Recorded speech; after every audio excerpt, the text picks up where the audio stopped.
जय जोहार संगवारी हो, मोर संगवारी तुम्हार द्वार। कहानी एक सच्चे संघर्ष की। एजुकेशनल और मोटिवेशनल चैनल में आपका स्वागत है। आज के इस सेशन में, आज की इस कड़ी में हम आप लोगों के बीच एक ऐसे होनहार और एक ऐसे अभावग्रस्त कहना चाहिए एक बहन की कहानी लेकर आपके बीच आए हैं। शासकीय उच्चतर माध्यमिक विद्यालय टेमरी धमधा ब्लॉक का एक शानदार स्कूल है। वहाँ की एक होनहार छात्र जो कि वर्तमान में अभी सिविल सर्विस की तैयारी कर रहे हैं, तो उनके जीवन से जुड़ी हुई जो कहानियाँ हैं, जो संघर्ष की कहानियाँ हैं, वो हम आपके बीच बताने जा रहे हैं, है ना। तो आप हमारे चैनल में बने रहिए और इस कहानी को ध्यान से सुनिए, सीखिए और अपने जीवन में अवलोकन करिए। सबसे पहले मैं बहन कुमलेश्वरी जी का इस चैनल के माध्यम से स्वागत करता हूँ, अभिनंदन करता हूँ। Thank you sir. सबसे पहले तो मैं आपका धन्यवाद करना चाहती हूँ कि आपने मुझे मेरा अनुभव साझा करने का अवसर प्रदान किया। अच्छा कुमलेश्वरी जी, सबसे पहले ये बताएंगे, आप अपने विद्यालय के काफ़ी होनहार छात्रा रही हैं, है ना। जी सर। सबसे पहले ये बताएंगे कि आपकी प्रारंभिक पढ़ाई जो है कहाँ से हुई। सर मेरी प्रारंभिक पढ़ाई मेरे अपने गांव शासकीय प्राथमिक शाला भदेराना गांव से हुई है, जहां से मैंने पहली से लेकर पाँचवीं तक की अपनी पढ़ाई कंप्लीट की है। देन उसके बाद मैंने अपनी मिडिल स्कूल की पढ़ाई मेरे गांव के बाजू में स्थित ग्राम छोटे टेमरी शासकीय पूर्व माध्यमिक शाला टेमरी से छठवीं से आठवीं तक की पढ़ाई मैंने पूरी की है। उसके बाद मैं अपने 9वीं से 10वीं 12वीं तक की पढ़ाई मैंने अपने शासकीय हायर सेकेंडरी स्कूल बड़े टेमरी, जो कि जिला दुर्ग के अंतर्गत आता है, वहाँ से मैंने पूर्ण किया है। तो टेमरी स्कूल जो है ना, पढ़ाई के मामले में काफ़ी अच्छा है। तो जैसे आप 10वीं जब वहाँ पढ़े, तो 10वीं में आपका सब्जेक्ट क्या था। सर वैसे 10वीं में तो अपना 6 मेन सब्जेक्ट होते हैं, तो मुझे छयों में कॉमन इंटरेस्ट था। और मेरा मेन ये था कि कोई भी सब्जेक्ट हो लेकिन उसको अच्छे से रुझान से पढ़ो, यही मेरा मेन मोटो था। अच्छा, 10वीं के बाद आप कौन सा सब्जेक्ट चयन किए। सर 10वीं के बाद मैंने आर्ट्स का विषय चयन किया, क्योंकि मुझे उसमें पढ़ने में रुझान है और मतलब पढ़ती हूँ तो ऐसा लगता है कि हाँ मतलब खुशी मिलती है अंदर से, ऐसा बोझ जैसा कुछ फील नहीं होता। तो मैं सबसे यही कहना चाहती हूँ कि चाहे सब्जेक्ट कोई भी हो, आपको जो विषय पसंद है, जिसके प्रति आप मतलब अच्छे रुझान से पढ़ाई कर सकते हैं, उसी का चयन करें। नहीं, जनरली बच्चे आपके और फ्रेंड रहे होंगे, वो मैथमेटिक्स में गए होंगे, बायो में होंगे, लेकिन आप एकदम हट के बैचलर ऑफ आर्ट्स, मतलब आर्ट्स के क्षेत्र में गए। मतलब कुछ सोचा रहा होगा आपने मन में, कुछ जुनून रही होगी आगे कुछ, है ना, इस विषय को लेके। सर जब मैं 10वीं में थी ना, तो पहले मैं ये सोचा करती थी कि मैं बायो लूँगी, लेकिन मतलब ऐसा था कि मुझे पढ़ने में बिल्कुल भी ना इंटरेस्ट नहीं आया बायो पढ़ने में ना। तो आर्ट्स मतलब स्टार्टिंग से ना एक रुझान था मेरा आर्ट्स के प्रति, क्योंकि आर्ट्स में पूरा सोशल वर्क भी होता है अपना, है ना, दैनिक जीवन से जुड़ी, हमारी समाज से जुड़ी जितने भी बातें होते हैं अधिकतर हम उसका अध्ययन करते, तो उसके प्रति मेरा एक गहरा रुझान था। तो उसी दौरान मैं मेरी प्रेरणा, मेरी आदर्श रही है श्रीमती नीलिमा ठाकुर मैडम जी। तो उनके संपर्क में मैं पूछा करती थी बीच बीच में कि मैम क्या मैं आर्ट्स लेके पढ़ सकती हूँ, क्योंकि इन जनरली लोगों का एक थॉट होता है कि जो बच्चे मतलब कमज़ोर होते हैं वो आर्ट्स में आते हैं, और बहुत ही मतलब जो बुद्धिमान बच्चे बोल सकते हैं ना, टैलेंटेड, वो अपने बायो मैथ्स के फील्ड में जाना चाहते हैं। तो एक मन में घबराहट था कि कैसे मतलब ले रही हूँ आर्ट्स, तो मेरे भविष्य के लिए वो सही होगा कि नहीं होगा। तो मैं उनसे पूछी कि मैम क्या ये सही होगा, और अगर मैं ये विषय चयन कर रही हूँ तो मेरे पास दो ऑप्शन थे। एक तो मैं टीचिंग लाइन में जाना चाहती थी, और सबसे पहली बात तो मुझे ये छत्तीसगढ़ लोक सेवा आयोग के बारे में कोई जानकारी नहीं थी, और ऐसा लगता था कि जैसे कि जो कलेक्टर होते हैं, है ना, उतना बड़े पोस्ट में, मैंने बहुत बड़ा पोस्ट है, तो हम लोग का मतलब नॉर्मल इंसान का मतलब हम सोच सकते हैं कि नहीं वहाँ तक जाने के लिए कैसे बनते होंगे। ये तो मेरा मतलब जब मैं मिडिल में थी ना, तभी से ये सब चीज़ सोचती थी। लेकिन जब मैं यहाँ आई ना 10वीं में, 9वीं 10वीं में, तो मैम से ये जानकारी मिली कि आर्ट्स जब हम ले रहे हैं तो हम इस फील्ड में, जो लोक प्रशासन का क्षेत्र है, उस फील्ड में हम आगे बढ़ सकते हैं। तो जो मैं ये अपना लोक प्रशासन क्षेत्र में जाने का जो अपना मोटो चुनी हूँ, उसके पीछे मेरे मतलब बहुत सारे रीज़न हैं। मेरे दादाजी एक तो जो टीचर थे, वो भी मेरे बचपन से आदर्श रहे हैं, और मैं एक सक्षम फैमिली से बिलोंग करती हूँ। फिर भी वो मतलब सक्षम होने के बावजूद भी टीचर थे, और हमारे घर में मतलब कृषि का कार्य करते हैं, तो दादाजी टीचिंग करने के साथ साथ कृषि का कार्य बखूबी संभालते थे, और आज उन्होंने मेरे पापा, मेरे चाचा, मेरी पूरी फैमिली के लिए इतना कुछ बना दिया है ना कि उतना अभी के दौर में कर पाना एक बहुत ही कठिन काम है। तो वो हमेशा से मेरे आदर्श रहे हैं मेरे दादाजी। अच्छा, 11वीं 12वीं में आप स्कूल के टॉपर भी रहे हैं, है ना? जी सर। तो जब टॉप किए आप है ना, आर्ट स्ट्रीम से आप टॉप किए, तो आपको कैसा महसूस हुआ? सर पहले तो मैं ये साझा करना चाहूँगी कि जैसे कि मैं आर्ट्स फील्ड में गई ना, तो मेरे जो फ्रेंड्स थे, जो मतलब एक होता है ना सिमिलर, मतलब जो समानांतर, मतलब बराबर की स्टूडेंट है ना, तो 10वीं तक हम लोग का ठीक ठाक था। फिर जब मैं आर्ट्स में गई तो क्या हुआ, उन लोग का मतलब मेरे से दूरियां बढ़ गई। एक तो मेरी फ्रेंड थी, मैं नाम नहीं लूँगी, लेकिन एकदम हम लोग बेस्ट फ्रेंड टाइप थे। मतलब 10th में हम दोनों ही रहते थे पढ़ाई के प्रति, एकदम मतलब बोर्ड क्लास था तो एकदम कंसंट्रेट करके पढ़ना है ना। तो जैसे ही मैं उसमें गई ना आर्ट्स में, वो मेरे से बात करना बंद कर दी। अच्छा। और उसके साथ ही और भी जो मेरे क्लासमेट थे जो अच्छे मतलब टॉपर थे, उन लोग भी मेरे से मतलब कहना चाहिए कि एक आर्ट्स में गई हूँ तो थोड़ा सा वो लोग को पता नहीं क्या लगता था मेरे प्रति, क्या सोच था उन लोग का। तो मेरे को थोड़ा सा मुझे लगता है कि बहुत अजीब था, मतलब फील होता था।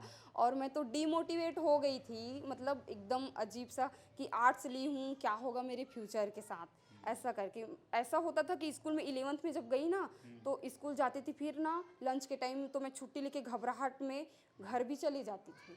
और मतलब कोई भी कुछ बोल दे तो एकदम बात बात में रोना, मतलब सेल्फ कॉन्फिडेंस ना बिल्कुल लो था मेरा। तो मैं जैसे कि पहले भी बता चुकी हूँ, मेरी जो आदर्श है ठाकुर मैम, उन्होंने मतलब एक अपनी बच्ची की तरह मुझे ट्रीट किया है। जैसे कोई पेरेंट्स है ना, वो समझाते हैं कि बेटा आप ऐसा करो, तो वो मुझे हमेशा समझाती थी कि मतलब डरने से कुछ नहीं होता, जब तक आपके पास सेल्फ कॉन्फिडेंस नहीं होगा ना, आप आगे नहीं बढ़ सकते। साथ ही साथ मेरे पेरेंट्स भी, मेरे मम्मी पापा, उन्होंने भी मुझे प्रोत्साहित किया। और मतलब उनका ये था कि आप जो भी मतलब लेके पढ़ना चाहते हो पढ़ सकते हो, जिस भी फील्ड में जो करना है आप करो। तो मेरा वही था कि मतलब मैम से मुझे बहुत प्रेरणा मिला। नहीं, ठाकुर मैडम जो है आपकी हो, है ना, आपकी पढ़ाई के प्रति, है ना, बहुत हमेशा सिंसियर रहती थी। और अभी भी एक है। चीज़ है ना, अभी भी मतलब जैसे मैं देखता, हम देखते हैं कि ठाकुर मैडम हो या जैसे स्कूल के जितने बच्चे हैं, मतलब एक अपनापन, एक अपनत्व की भावना, मतलब एक अच्छा उनका सोच रहता है बच्चों को आगे बढ़ने के लिए, एक है ना, एक परिवार जैसा माहौल मिले। तो ठाकुर मैडम के अलावा और ऐसा कौन सा टीचर है जो आपको काफ़ी सपोर्ट किए स्कूल पे? सर वैसे तो उस स्कूल के, मेरे स्कूल के सभी टीचर सपोर्टिव है। सभी लोग मतलब हमेशा मेरा सपोर्ट किए हैं। तो मतलब जैसे कि अब मैं बता रही हूँ ना, सिविल सेवा में जाना है ऐसे करके, तो जैसे कि ठाकुर मैम तो है ही, उसके अलावा पुरुषोत्तम दिल्लीवार सर है, उन्होंने मुझे मतलब सपोर्ट किया, अभी भी करते हैं, मेरे मार्गदर्शक रहे हैं वो भी, ठाकुर मैम भी। और अन्य भी जो टीचर्स हैं मेरे स्कूल के, उन्होंने भी मुझे हमेशा सपोर्ट किया है कि आप हमेशा आगे बढ़ो। साथ ही मेरे प्रिंसिपल सर थे, उन्होंने भी मुझे हमेशा मोटिवेट किया है और सपोर्टिव नेचर दिखाया है। टेमरी स्कूल जो है धमधा ब्लॉक में 100% रिजल्ट देने वाले स्कूलों में, है ना, नाम दर्ज है। तो है ना, वहाँ के मतलब गर्वान्वित महसूस होता है सुनकर कि है ना, विद्यालय का प्रतिशत 100% आता है, हर बार पेपर में भी ये देखने मिलता है।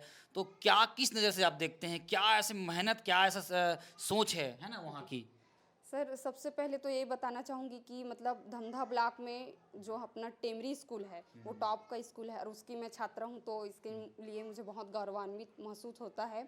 तो ये जो 100% रिजल्ट है वो सिर्फ बच्चों की मेहनत नहीं है, उनके पीछे जो हमारे गुरु है, जो बोलते हैं ना कि हमारा जो शारीरिक बनावट है सामने दिखता है, लेकिन परछाई मतलब पीछे से हमें कोई सपोर्ट करने वाला होता है। तो वही नेचर हमारे टीचर्स का भी रहा है, जिन्होंने हमें बहुत अच्छे से सिंसियर पन से मतलब अच्छे से पढ़ाया है। जब भी कोई डाउट है तो हम जाके उनसे पूछे। और साथ ही जैसे कि बोर्ड क्लास है ना, तो उसके लिए एक्स्ट्रा प्रिपरेशन। और जैसे कि कोई चैप्टर कंप्लीट हो रहा है तो उसका मतलब साप्ताहिक टेस्ट। और ख़ास तौर पे जैसे कि हम लोग का मतलब सिलेबस कंप्लीट होता था ना, तो जनवरी से अपना पूरा 1 महीना हम लोग का टेस्ट सीरीज चलता था।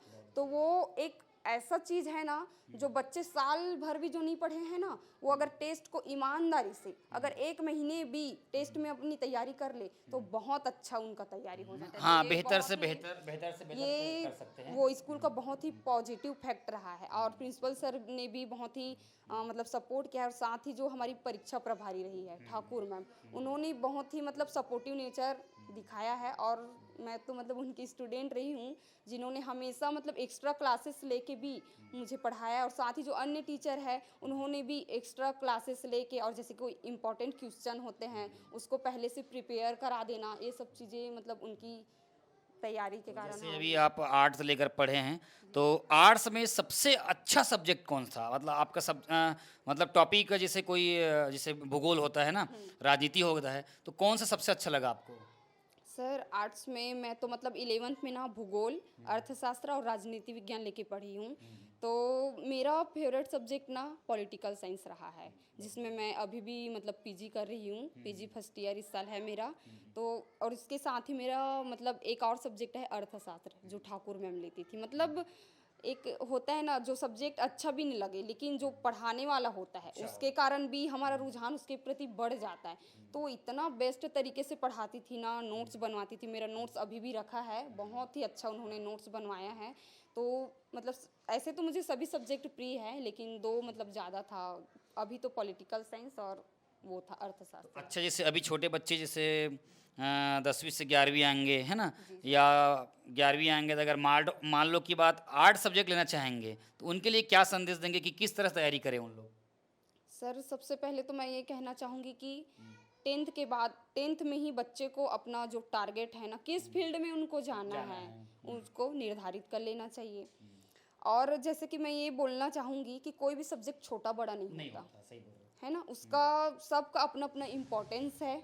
तो मैं ये बोलना चाहूँगी उनका जो रुझान है, जैसे कि बच्चे आर्ट्स के प्रति रुझान लेते हैं तो उसको आर्ट्स लेना चाहिए। अगर वो आर्ट्स ले रहे हैं, है ना, तो आर्ट्स लेके पढ़े अच्छे से। जैसे कि मैं सिविल सेवा में जाना चाहती हूँ तो वो भी सिविल सेवा में जा सकते हैं। इसके अलावा जैसे कि टीचिंग लाइन में वो जा सकते हैं, क्योंकि अभी हम वर्तमान में देखते हैं कि स्कूल में जो आर्ट्स फील्ड है ना, वहाँ पे शिक्षकों की बहुत कमी है। मेरे खुद स्कूल में जहाँ मैं पढ़ती थी वहाँ पे कोई भी आर्ट्स का टीचर नहीं था। जो ठाकुर मैम है वो तो कॉमर्स की व्याख्याता है, और एक दिल्ली वाले सर जो हमारा भूगोल की क्लास लेते थे ना, वो तो संस्कृत वाले हैं। तो मैं ये कहना चाहूँगी कि वो टीचिंग फील्ड में भी जा सकते हैं। और जैसे कि बड़े स्तर में जाना चाहते हैं, जैसे कि ग्रेजुएशन हो गया उनका, तो नेट सेट या फिर नेट की तैयारी करके, क्वालिफाइड करके वो बहुत आगे जा सकते हैं। टीचर की तो कमी है, खैर आने वाले समय में टीचर की जो कमियां हैं, वो कमियां जो है, अभी टीचर की भर्ती आने वाली है, नए 30,000 पोस्ट आने वाले हैं, तो मेरे को लगता है कि वो कमियां जो है अतिशीघ्र दूर हो जाएंगे। अच्छा, अभी आगामी जो आपकी जो पढ़ाई है, वो कौन से कॉलेज चल रही है? सर मैंने अपना ग्रेजुएशन शासकीय विश्वनाथ यादव तमास्कर स्वशासी महाविद्यालय दुर्ग से किया है। और उसके साथ ही मेरा जो पीजी का पोस्ट ग्रेजुएशन का जो कोर्स है वो भी मैं वहीं से ही कर रही हूँ, पॉलिटिकल साइंस में। तो इस साल मेरा प्रीवियस ईयर है और अभी अभी मैंने उसका एग्ज़ाम दिया है। अच्छा, तो अभी आप सिविल सर्विस की तैयारी कर रहे हैं, तो इसके लिए कोई, क्या आपने कोई कोचिंग ज्वाइन किया है? जी सर, मैंने सृजन एकेडमी ज्वाइन किया है, जहाँ के फाउंडर हमारे हरी सर जी है। मतलब वहाँ का एक माहौल ऐसा है कि कई मतलब कोचिंग संस्थान में मैंने देखा है कि जो सब्जेक्ट है सिलेबस है सर, शॉर्ट शॉर्ट में उसको पढ़ा देते हैं। लेकिन आप भी जानते हैं कि हमारा सीजीपीएससी का सिलेबस कितना बड़ा है, कितना वर्ष है ना। तो उसमें अगर हम किसी चीज़ को मतलब शॉर्ट में पढ़ रहे हैं ना, तो हम उसको अटेम्प्ट नहीं कर सकते। तो किसी भी चीज़ का मतलब ये ज़रूरी है कि नॉलेज डेप्थ में हो, तो वहाँ पे वो काम किया जाता है। बहुत ही डीपली नॉलेज के साथ नोट्स भी लिखाया जाता है, बहुत ही अच्छा वहाँ का माहौल है। पढ़ाई में आप कॉन्सेप्ट, है ना, प्रैक्टिस को कितना महत्व देते हैं आप? सर प्रैक्टिस और कॉन्सेप्ट तो बहुत ज़रूरी, जैसे कहते हैं ना, करत करत अभ्यास के जड़ मुती होत सुजान। रसरी आवे जात पे हाँ, सील परत निशान। तो ये मतलब अभ्यास और प्रैक्टिस एक ऐसा मतलब मैं बोलती हूँ स्टूडेंट का एक ऐसा हथियार है जिसके जरिए ना कोई भी मतलब मुश्किल हो, कोई भी तैयारी हो, वो उसमें सफलता प्राप्त कर सकता है। जैसे कि पढ़ाई के पीछे मैं उनको टिप देना चाहूँगी, जो स्टूडेंट है, जैसे कि वो पढ़ रहे हैं ना, कोई भी टॉपिक पढ़ रहे हैं, तो रटे ना, उसको समझे, नॉलेज ले उसका, समझे। और प्लस जैसे कि वो तैयारी कर रहे हैं तो उसको लिख कर दिखे, लिख कर बार बार प्रैक्टिस बार-बार करना चाहिए, प्रैक्टिस प्रैक्टिस करें। करना चाहिए। लिखने से क्या होगा, उनका राइटिंग स्किल सुधरेगा। और प्लस लिखना भी तो बहुत पड़ता है ना, 3 घंटे का टाइम है, कितना सारा क्वेश्चन होता है, तो उसको अटेम्प्ट करना भी एक चैलेंज होता है। तो उससे राइटिंग स्किल डेवलप होगा। साथ ही एक बार वो पढ़ लिए हैं तो उसी को फिर से पढ़ के लिख रहे हैं, तो उसका नॉलेज और डीप हो जाएगा। अच्छा, सिविल सर्विस में जब जाएंगे, है ना, तो आप उसमें मतलब अगर आपका चयन होता है, तो कौन सा पोस्ट आपके लिए एकदम बेहतर रहेगा, जिसको एकदम सुटेबल रहेगा कि आप अच्छे से कर सकती है? सर मेरा फर्स्ट प्रायोरिटी तो यही है कि मैं डिप्टी कलेक्टर का पोस्ट लेना चाहूँगी। अब डिप्टी कलेक्टर में मेरा ये है कि जैसे कि थोड़ा सा सोशल वर्क में भी मुझे इंटरेस्ट है और मैं गांव की बच्ची हूँ। तो गांव का जो मैं माहौल देखी हूँ ना, तो कभी कभी बहुत दुख लगता है कि कैसे मतलब उसको हम सुधारें। सबसे पहली बात स्कूल का ही ले ले हम। स्कूल में जैसे कि गवर्नमेंट स्कूल की बात है ना, बच्चे पढ़ रहे हैं, ये तो मतलब सौभाग्य की बात होती है कि अच्छे मार्गदर्शक टीचर हमें मिल जाते हैं जो हमें सही गाइडेंस दे दे। वरना किसी किसी स्कूल में आप देखेंगे कि बच्चे पढ़ रहे हैं पढ़ रहे हैं पढ़ रहे हैं, उनका पोस्ट ग्रेजुएशन भी हो गया, लेकिन यही नहीं पता कि टारगेट क्या है। और ये भी होता है जैसे कि कई लोग को मैं देखी हूँ, जैसे कि अपना मैथ्स फील्ड है ना, बायो फील्ड है, वो बच्चे 12वीं तक तो पढ़ लिए, लेकिन जैसे उनको भी सिविल सेवा में जाना है तो वो अपना बीए से ग्रेजुएशन कर रहे हैं। तो अगर ये बात मैं बोलना चाहूँगी, क्योंकि मैथ्स तो इन जनरली हम लोग 10th तक पढ़ते हैं, तो उतना तो स्ट्रांग सबका होता है ना, अपना बायो मैथ्स।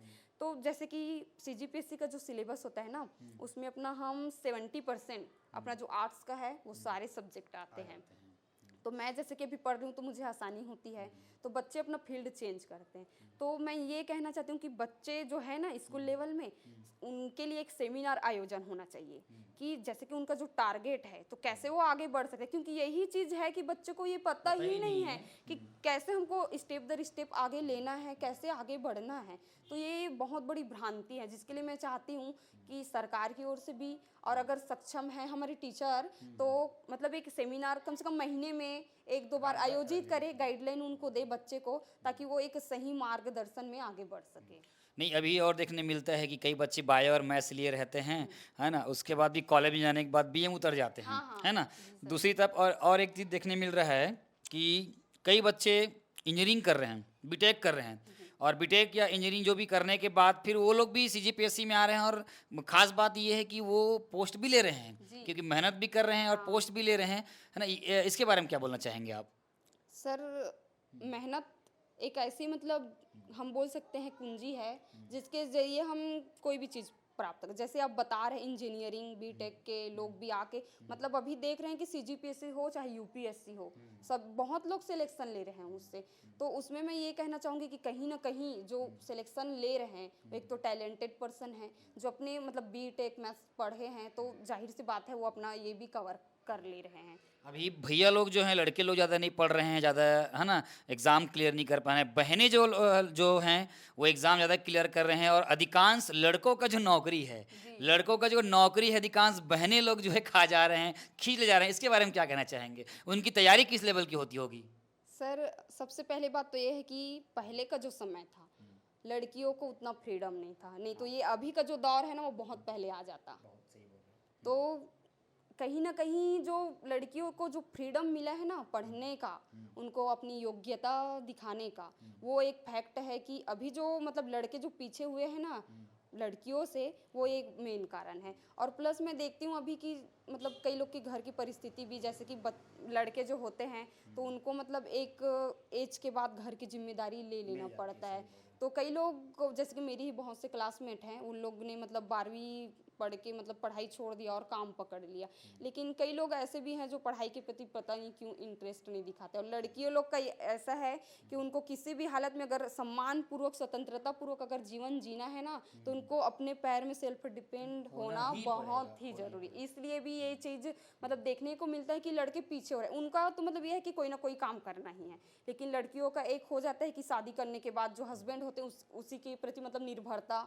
तो लड़कियां जो है ना जी जान से मतलब एक हो जाता है, सही हाँ मतलब लेना ही है कुछ चीज़, ऐसा चीज़ अच्छा, मतलब। सोशल मीडिया का भी इसमें कितना योगदान है? जिससे भी सिविल सर्विस पढ़ा रहे हैं, है ना, पढ़ाई कर रहे हैं, उसमें सोशल मीडिया काम आता है आपका? यूज़ जी करते सर, हैं? बहुत आता है। जैसे कि जो सोशल मीडिया है ना, अभी एक वरदान की तरह है हम लोग के लिए। जैसे कि पहले जो पढ़ते थे क्या है, बुक से ही नॉलेज लेते थे, उससे हमारा नॉलेज सीमित था। लेकिन अब क्या हो गया है, जब हम सोशल मीडिया का उपयोग कर रहे हैं, तो जैसे कि जो बच्चे दूरस्थ क्षेत्र में है ना, जो कोचिंग ज्वाइन नहीं कर पा रहे हैं ऑफलाइन, है ना, तो वो क्या है ऑनलाइन क्लास ज्वाइन कर लेते हैं। प्लस जो सक्षम नहीं है आर्थिक तौर पे, तो अभी मतलब यूट्यूब में बहुत सी सारी मतलब सर लोग वीडियो बना के भेज मटेरियल्स रहे हैं, अवेलेबल है, वहाँ पे मटेरियल्स देख है ना, सकते हैं। नॉलेज जो दे रहे हैं वो उनके लिए बहुत ही यूजफुल है। और कई बच्चे तो ऐसे हैं जो सिर्फ यूट्यूब से पढ़ के और अपनी सेल्फ स्टडी से सफलता प्राप्त कर रहे हैं। तो ये बहुत ही मतलब अच्छा अच्छा, स्कूल टेमरी स्कूल जैसे आप बताया कि, है ना, कि काफ़ी सशक्त और बहुत नामी विद्यालय है। अच्छा, स्कूल में ऐसा कोई एक आध कमियाँ होगी जिसको आप दूर करना चाहेंगे, अपना तर्क देना चाहेंगे? वैसे तो मेरा जो स्कूल बहुत अच्छा है और सक्षम भी है, लेकिन मैं उसमें थोड़ा-सा एक नेगेटिव फैक्ट देखी हूँ। 4 साल मैंने वहाँ पे पढ़ाई किया है और सभी टीचर्स भी बहुत अच्छे हैं, सपोर्टिव नेचर के।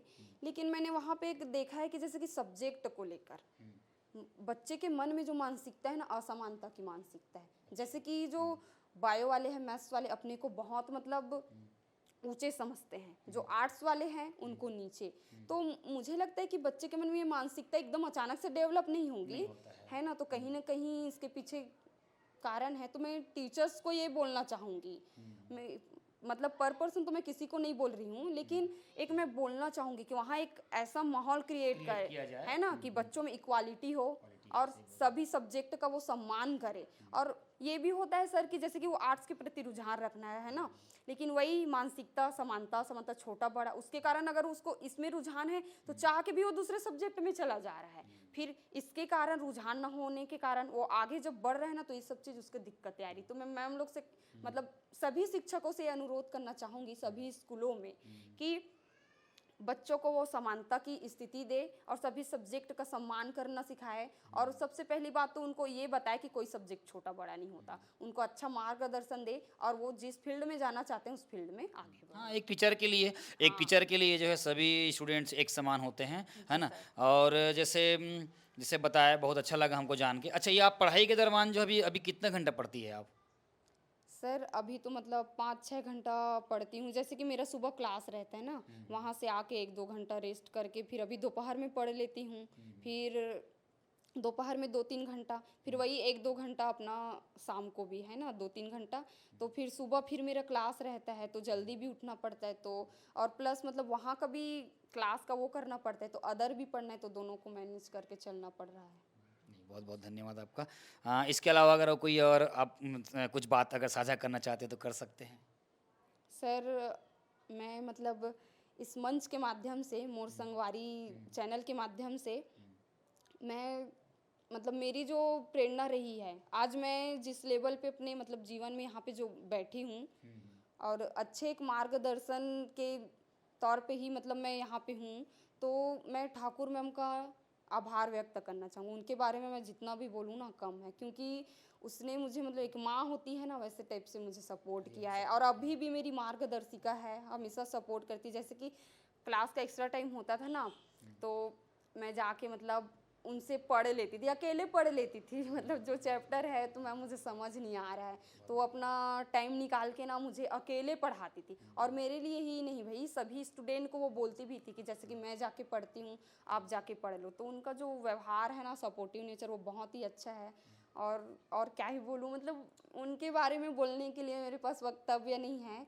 और उनका ही मतलब सपोर्ट था कि मैं अपना सेल्फ कॉन्फिडेंस ना ला पाई। मतलब वो बहुत समझाती थी कि बेटा रोना नहीं है, रोने से मतलब रोना कमज़ोर लोगों की मतलब निशानी होती है, तो आप मतलब मजबूत बनो। अभी तो मतलब आपको जीवन में बहुत कुछ सीखना है, क्योंकि स्कूल में थी उस टाइम, तो वो ये सब चीज़ बताती थी। और प्लस जैसे कि कुछ होता था ना, तो मैं घर में भी उनको कॉल करके पर्सनली मतलब जो मेरी समस्याएं हैं उसका उन्होंने बहुत अच्छे से निराकरण किया और बहुत ही अच्छा मार्गदर्शन उन्होंने मुझे दिया है, जिसकी बदौलत आज मैं मतलब सिविल सेवा में जाने के लिए तत्पर हूँ।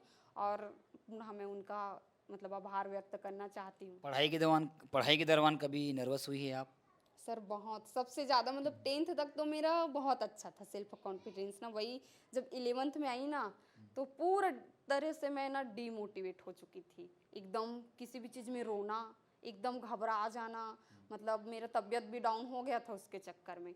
तो मैम का जो मतलब वो है ना प्रोत्साहन, उन्होंने हर स्टेप में मतलब मेरा साथ कभी नहीं छोड़ा है। बोलते हैं ना, डूबते हुए नाव को एक तिनका का सहारा बहुत होता है, तो वही मतलब ईश्वर स्वरूप वो मेरे जीवन में आई, जिन्होंने मतलब मुझे, अगर मैं सोचती हूँ अगर उस टाइम पे अगर मैम मुझे सपोर्ट नहीं करती तो पता नहीं आज मैं कहाँ होती। अगर वो मुझे मोटिवेट नहीं करती कि मैं ये सब चीज़ें कर सकती हूँ, तो मैं नहीं। और साथ ही साथ मेरे माता पिता, मेरे दादाजी भी, मैं उनका भी धन्यवाद करती हूँ कि उन्होंने कभी भी मुझे पढ़ने से नहीं रोका है। हमेशा बोला है कि आपको जो पढ़ना है पढ़ो, किसी भी चीज़ की कोई कमी नहीं आने दी है, हमेशा मुझे सपोर्ट किया है और अभी भी कर रहे हैं, उसी की बदौलत मैं आज यहाँ पे हूँ। बहुत बहुत धन्यवाद आपका। आप देख रहे थे कि एक आर्ट्स स्ट्रीम के जो छात्रा है, बहन जो है, आर्ट्स सब्जेक्ट लेकर जो है सिविल सर्विस की ओर जा रहे हैं। तो कई लोग ऐसा मानते हैं कि है ना कि बायोमैथ्स जो है जो लेकर भी नहीं कर पाते हैं, वो आर्ट्स फैक्टर से भी कर सकते हैं, है ना। दूसरी बात बता रहे हैं कि पढ़ाई का जो लेवल है, स्टैंडर्ड है ना, सिविल सर्विस में अगर जाना है तो प्रारंभिक दौर से आपको पढ़ाई करनी होगी, स्टार्टिंग से करनी होगी। और ये पढ़ाई में एक सच्चे मार्गदर्शक का भी होना बहुत ज़रूरी है ना, और स्कूल के सपोर्टिंग टीचर का भी हाथ होना बहुत ज़रूरी है। मैं टीचर लोगों से गुजारिश करूंगा कि जितने भी सरकारी स्कूल, जो भी स्कूल हैं, स्कूल में सभी जो बच्चों को एक जैसा भाव दे, है ना। कोई भी सब्जेक्ट छोटा बड़ा नहीं होता है, सभी सब्जेक्ट का अपनी अपनी जगह में सेल्फ रिस्पेक्ट है, तो उनमें बनाए रखे और बच्चों को जितना ज़्यादा हो सके मोटिवेट करे। अभी इंटरव्यू के माध्यम से कुमलेश्वरी बहन ने बहुत सारी बातों पर प्रकाश डाला है, तो इन बातों का अनुसरण करें और आने वाले समय में, है ना, छात्र हित के लिए बेहतर से बेहतरीन करने का प्रयास करें। आप सभी हमारे चैनल में बने रहे, उसके लिए बहुत बहुत धन्यवाद। धन्यवाद सर आपका भी कि मुझे मतलब मेरा जो जर्नी रहा है ना स्कूल का, और जो मेरे जीवन के अनुभव रहे हैं उसको मतलब साझा करने का और सबके सामने रखने का मुझे अपने मौका दिया। Thank you. अगर आप हमारे चैनल में अगर नए हैं तो आप हमारे चैनल से जुड़िए, और आने वाले समय में आपको हर प्रकार की संघर्ष की कहानी, चाहे वो 10वीं 12वीं में मेरिट में आने वाले बच्चे हों, चाहे वो सिविल सर्विस में आने वाले हों, चाहे जितने भी बड़े छोटे से, है ना, पोस्ट में आज लगे हुए हैं, उनकी ज़मीनी स्तर से लेकर संघर्ष की कहानी हम जो है इस चैनल के माध्यम से आप तक लाने का प्रयास करेंगे। आप हमारे अगर चैनल में नए हैं तो लाइक करें, सब्सक्राइब करें और एक प्यारा सा कमेंट्स करें, और हर इस वीडियो को हर एक अपने दोस्त के साथ या एक साथी के साथ जो है साझा करें। तो हमारे साथ बने रहिए। धन्यवाद। बंद कर दो।